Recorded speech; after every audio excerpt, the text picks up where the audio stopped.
Welcome to the ROOTless Faith Podcast, where faith meets real life. Here we explore faith, theology, and culture. And now, your host, Dr. Nathan Bonilla.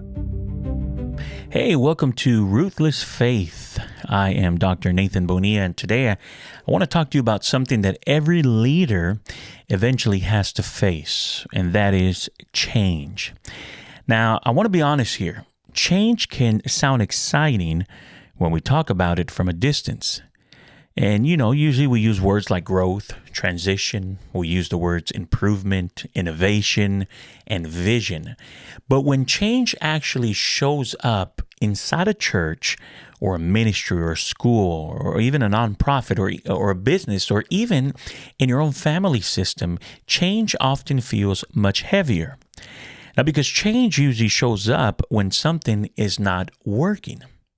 Now, that could be that the morale is low, or maybe communication is breaking down. Maybe people are tired. Maybe the mission has become unclear. Or maybe there's a conflict under the surface. Either way, the organization could probably still be moving. It'd still be meeting or planning or producing. But deep down, everyone knows something is off. Now, when leaders feel that pressure, the temptation is to move fast. Let's get this done right away. And we want to restructure something. We want to rewrite something or launch something and replace something, announce something new or fix what may be the problem. But here's the central thought I want us to sit down and speak about today. It is that change should not begin with panic, but change should begin with discernment. Now, what does that mean? This means that this is true leadership. It is true in ministry, it's true in organizational life, and it is deeply true for Christian leaders who want to lead under the lordship of Jesus Christ. Now, before we begin, or before we even change what we do, we have to understand what is really happening. Because sometimes what we see first is only the symptom and not the root issue. You see, a church may think the problem is attendance when the deeper issue is discipleship. A ministry may think that the problem is volunteer commitment when the deeper issue is burnout. Now, a school may think the problem is performance when the deeper issue is formation. Same goes for a business. A business may think that the problem is productivity when the deeper issue is culture. Or a nonprofit organization may think that the problem is strategy when the deeper issue is trust. So before we rush into solutions, Christian leaders have to learn how to see. And not just see activity, not just see numbers, and not just see charts or reports and calendars and budgets and programs, but we have to learn to see with discernment. Now, if we go to Scripture, the Bible reminds us in 1 Samuel chapter 16, verse 7, that people look at the outward appearance, but the Lord looks at the heart. And that verse is not just about personal character, it also teaches us something about spiritual perception, that God sees beneath the surface. And that's when we look at the leadership of Jesus, we see this very clearly. You see, Jesus did not lead by shallow observation. He saw motives, he saw burdens, and he saw fear. He also saw pride. He also saw systems that harmed people. Within there, he also saw religious performance that looked impressive but lacked mercy. He saw the weary. He saw the overlooked, and he also saw the forgotten. So if we're going to lead change faithfully, we must first learn to see rightly. And that brings us to an important leadership question. Is the organization actually aligned with its mission? You see, in organizational leadership, this is often called strategic fit. That simply means that asking whether the mission or the structure, the people or processes or the culture and practices, the resources and the environment, are they all working together? Because it's impossible to have a beautiful mission statement and still have an unhealthy organization. It's possible to say we value discipleship while exhausting families with a calendar that no one can sustain. It's also possible to say we value compassion while placing unbearable pressure on staff. It's also possible to say we value innovation while at the same time pushing every reasonable risk. It's possible also in the mix of all this that we say we value people while building systems that quietly wear down people. In those cases, the problem is not merely an effort, the problem is alignment. So this is why leaders have to ask hard questions. What do I mean by this? Does our actual life match our stated purpose? Are our structures helping the mission or slowing it down? Are our people clear about what matters most? Are our processes serving people or draining them? Are we rewarding the values we claim to believe? Another question to ask, I believe would be great, is are decisions strengthening trust or weakening it? And is staff and volunteers equipped enough for what we're asking them to carry? Now, those are not small questions, but they are necessary questions. Because when the mission is unclear, almost anything can look important. But when the mission is clear, leaders can discern what needs to be strengthened, what needs to be corrected, and what needs to be released. And that's here where, again, we see Jesus as he gives us the perfect picture of alignment.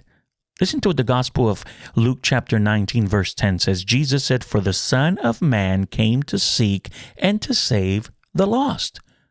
So that mission is shaped in his teaching. It's shaped in his compassion. The mission is shaped in his confrontation of hypocrisy, and it shaped his attention to the forgotten. It shaped his obedience to the Father. So Jesus was never pulled away from his purpose by popularity or criticism or pressure or misunderstanding or opposition, but everything he did was aligned with the Father's will. That is what Christian leaders need to recover. Not just movement, not just activity, not just public momentum, faithful alignment. Because an organization can be busy and still be drifting, it can be active and still be unhealthy. It can have a full calendar and still be unclear about its calling. So change begins with discernment. And discernment asks the question, are we aligned with the mission God has entrusted to us? But alignment is not the only question. No, leaders have to ask the question, are the people ready for change? and this is, wow, I was thinking about this the other day, and this is so true, that this is one of the most overlooked parts of leadership. An organization, a church, or a ministry can recognize that change is needed and still not be ready to carry it. People may agree that something is broken, but that does not mean that they have the trust, the energy, or the clarity, or even the emotional capacity to participate in the solution. Agreement is not the same thing as readiness. Someone may say, yes, we need change, while inwardly thinking, but am I already exhausted? Someone may say, yes, this matters, while quietly wondering, can I trust the people leading this? Someone may even say, yes, we need to move forward, while carrying wounds from the last failed change effort. So leaders have to ask more than, do people agree? They have to ask, are people prepared? Do they understand why change is needed? Have they been included appropriately in the process? Do they trust the leadership enough to walk through uncertainty? Do they have the resource to carry what is being asked of them? And have past decisions created division? So is the organization strong enough to implement change without crushing people who must carry it?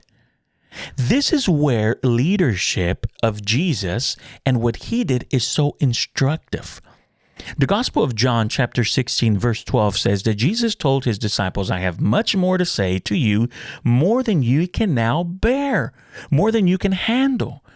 So this is a remarkable statement here. Why? Because Jesus had more truth to give them, but he also understood that they had a certain capacity of understanding at that moment. So he did not confuse dumping information with developing people. He knew Formation takes time.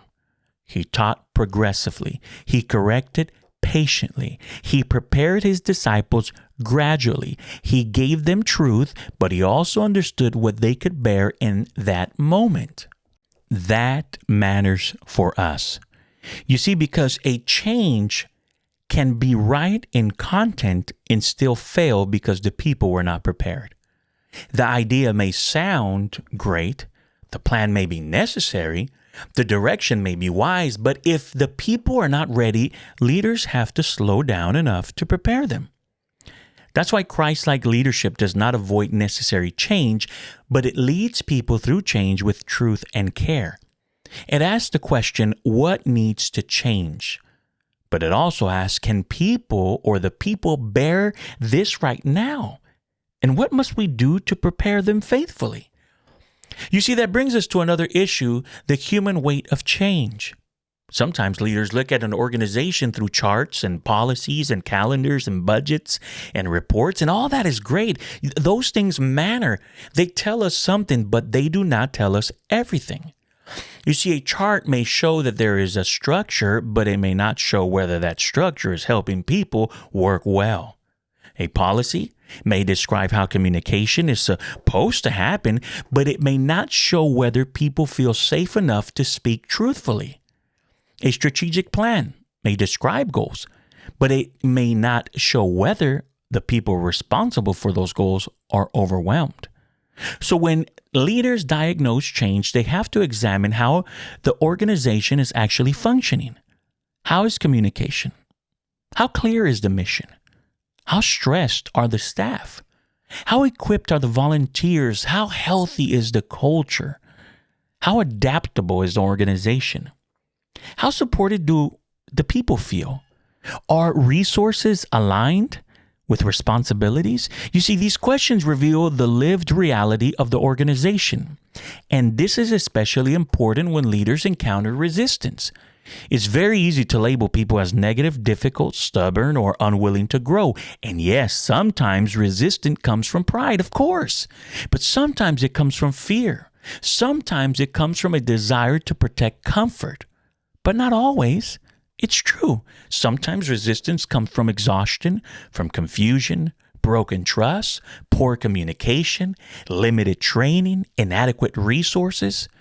Sometimes people are not resisting the mission. They are reacting to the burden.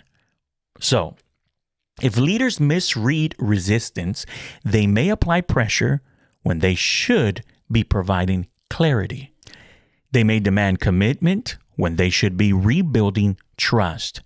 They may ask for excellence while failing to provide the tools needed for excellence. This is where the Gospel of Matthew 9:36 is so powerful. Listen to what the scripture says. It says that when Jesus saw the crowds, he had compassion on them because they were harassed and helpless like sheep without a shepherd. So Jesus did not see the crowd as an interruption to his agenda. No, he saw their weariness. He saw their need. He saw the human condition beneath the visible crowd. This is the heart of Christ-like leadership. Organizations are filled with people carrying visible and invisible burdens. Some are trying to do meaningful work with unclear expectations, and some are serving under broken communication patterns. Some are trying to remain faithful in systems that have become draining, and some are afraid to speak because previous honesty was punished. But some are still showing up, but inwardly they are discouraged. So Christ-like leaders must ask, what are people actually experiencing inside this organization? Because we cannot say we care about the mission while ignoring the people who carry it. Now, that leads to another important part of the diagnosis, listening. You see, no leader sees everything. No leadership team sees everything. Those closest to the work often see things that leaders at the top cannot fully see. Frontline workers, volunteers, staff members, students, congregants, families, customers, and community members may all carry important insight. They may know where the communication breaks down. They may know where resources are lacking or where trust has been damaged.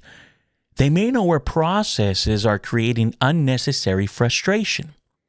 And Christian leadership needs to understand then that listening is not merely a leadership technique, but it is a ministry practice. What does that mean? You see, Jesus listened to people others tried to silence. What happened to the blind man crying out for mercy? The crowd told him to be quiet, but Jesus stopped and called him forward. Or the woman with the issue of blood who touched his garment. Jesus did not allow her to disappear back into the crowd unnoticed. He stopped, he spoke with her, and he restored her dignity. Jesus heard the overlooked. He made room for the interrupted. He treated people as persons and not problems. That is a word for leadership today. You see, organizations often suffer when leaders stop listening to the people who live closest to the problem. They may listen to reports, but not stories, to numbers, but not experiences. They may listen upward, but not downward. And when that happens, leadership becomes insulated. What does that mean? It becomes disconnected. It may still have authority, but it loses understanding. Now, listening does not mean every opinion becomes the final decision. No. Listening does not remove leadership responsibility, but listening strengthens diagnosis. It helps leaders understand what is really happening before they decide what needs to change. And sometimes the act of listening itself begins to rebuild trust. You see, people begin to see that leadership is not merely trying to impose change, but leadership is trying to understand the truth. And that brings us to culture, because culture is the lived atmosphere of an organization. It is what people believe, what they practice, the rewards, fear, tolerance, and repeat. Culture is the difference between what is written and what is real. An organization may have beautiful words on its website: trust, excellence, humility, compassion, service. But the real culture may tell another story. The website may sound inspiring, while the workplace feels unsafe. The handbook may speak of openness, while everyone knows which subjects cannot be discussed. The public mission may sound people-centered, while the internal culture quietly wears people down. And Jesus often diagnosed culture beneath religious appearances. Remember Matthew chapter 23, verse 27, he confronted these leaders who looked righteous outwardly, but were inwardly corrupt. He compared them to whitewashed tombs, beautiful on the outside, but unclean within. This is a sobering image, because a system can look organized and still be unhealthy. A culture can sound spiritual and still be misaligned. And a leader can speak about the mission while protecting habits that contradict that mission. This is especially important in Christian organizations and churches and ministries and faith-based institutions. Spiritual language, listen, can sometimes be used to avoid honest diagnosis. People may call for unity when what they are really wanting to mean is they want silence. They may call for loyalty when what they really mean is unquestioned compliance. They may call for patience when what they really mean is avoidance. But a Christ-centered leadership approach does not allow spiritual language to cover dysfunction. Jesus loved truth too much for that. John tells us in John 1:14 says that Jesus came full of grace and truth.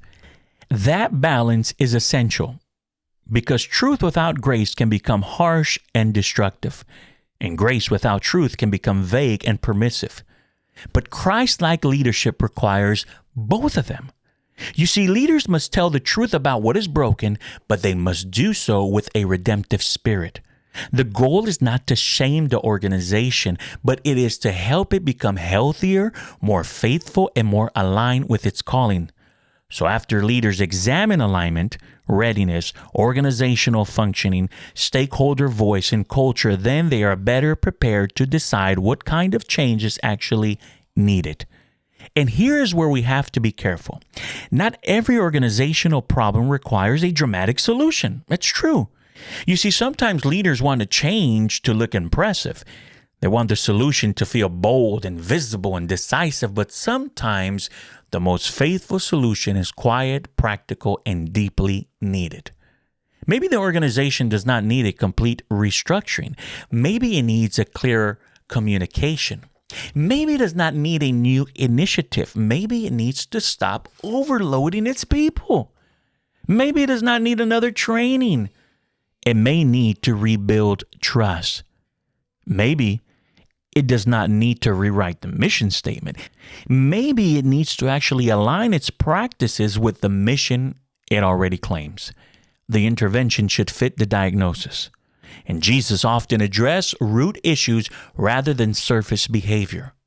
So when the disciples argued about greatness, he did not merely say, "Stop arguing." No, he redefined greatness. He placed a child before them. He taught them humility. He confronted their assumptions about status. When James and John desired position of honor, Jesus redirected them towards servanthood.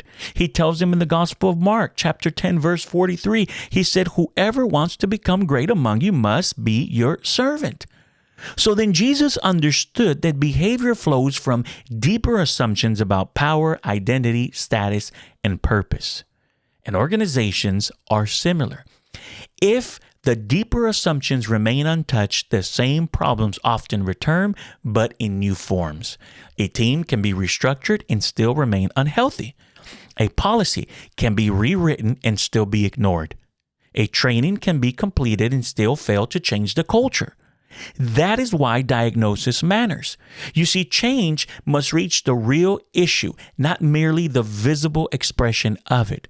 So what does Christ-like leadership teach us about faithful change? It teaches us that change is not merely about movement. It is about faithful movement in the right direction with the right heart for the right purpose.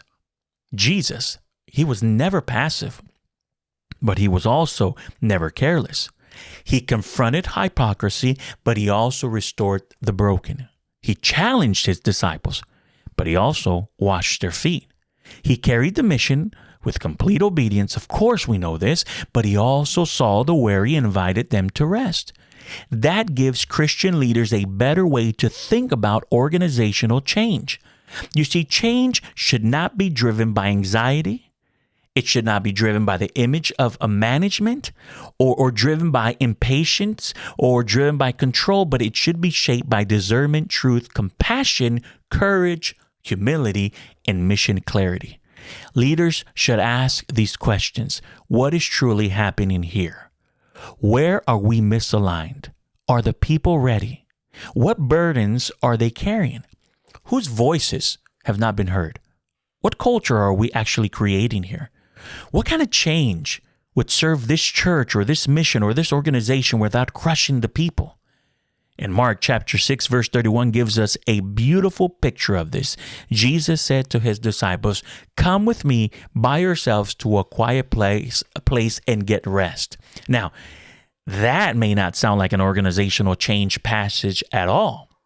But it reveals something essential about leadership. It reveals that Jesus cared about the condition of the people carrying the mission.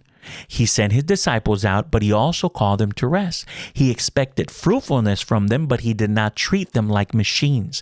And any organization that pursues mission while ignoring the condition of its people will eventually weaken the mission it claims to serve. And that brings this home. Because organizational change must begin with seeing. Leaders must see the mission clearly. They must see where systems are aligned and where they are working against the purpose of the organization. They must see the people carrying the work. They must see the culture beneath the language. They have to see the difference between symptoms and the root causes.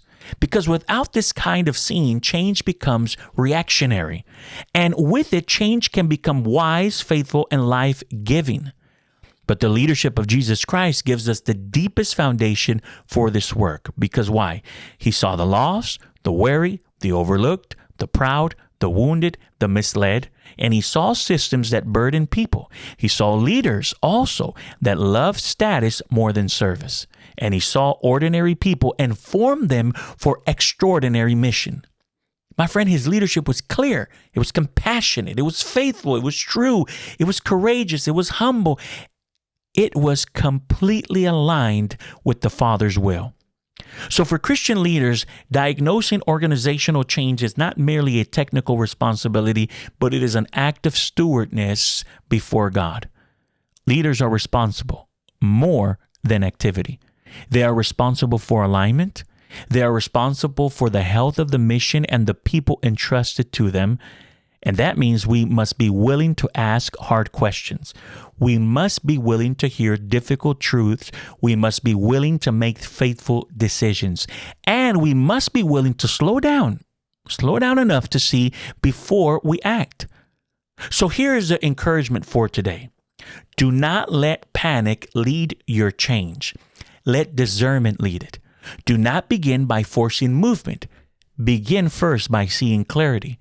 Because when leaders learn to see before changing, they are better prepared to lead change that is not only effective, but faithful to Christ. Thank you for listening to Rootless Faith. May we be leaders who see clearly, listen carefully, and speak truthfully, and lead faithfully under the leadership of Christ.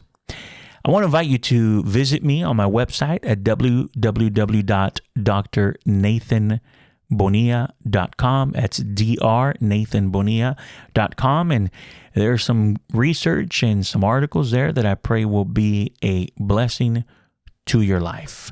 Until we meet next time.